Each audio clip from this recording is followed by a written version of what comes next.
Before the 30s, Jews living in Germany were free and happy. Considered fellow countrymen, Jewish people and German neighbors lived united. But the rise of Hitler would soon change that.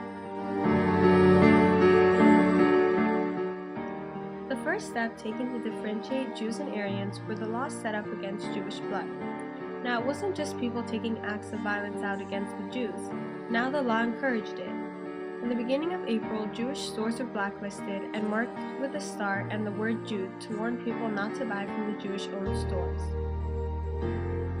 Nazi soldiers would loiter outside to stop people physically from buying from the selected stores.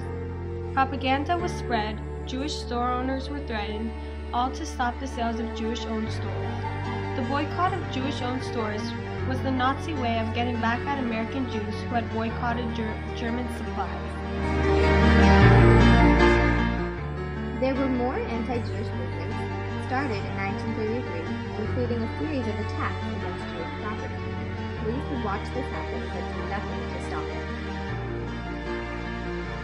In April 6, 1933, there came the burning of the books. Any book that went against the Nazi view was put up in flames, including religious Jewish literature. Jews were also banned from holding state jobs such as doctors, judges, and teachers. Only several years after fighting next to their neighbors, Jewish men were banned from joining the German army. The next few years entailed more anti-Jewish laws called the Nuremberg Laws. In late 1935, three main prohibitions were put in place. Jews could not be in relationships with Germans, no mixing of blood for the German race. Jews were no longer considered German citizens. Instead, they were called Reich citizens. The privileges of voting were stripped from them, and they were told they had no right to hold the national flag. More laws mounted against the Jews. They could no longer go to public parks or swimming pools. Jewish children were expelled from their day school not to see their Aryan friends again. Jews couldn't greet anyone with a Heil Hitler, which was the approved greeting in Germany. Bikes, electrical equipment, and typewriters were not allowed.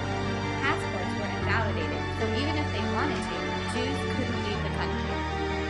In 1938, just when the world of Jews could hardly be more limited or alienated, all Jews were required to carry identity cards. If anyone was found without their card on them, they were punished, as if they were hiding their card on purpose. More and more laws were passed to eliminate the freedom and luxuries from Jewish life. No longer allowed to go to the movies, theaters, concerts, beaches, and resorts, Jewish life was limited to their homes. Later in 1938, every Jew was required to add the name Sarah or Yisrael to their own, which would be seen on their identity cards. After World War I, many Jews moved to Germany, but Hitler decided to ship them off to Poland, which didn't want them either, since they viewed them as Germans. So now, neither German nor Polish, Jews were now called Austrians, and had to settle in the deserted city, Spandau. A year after Kristallnacht, their radios, phones, and ration cards were found and confiscated, and all Jews were evicted from their homes without a reason or notice.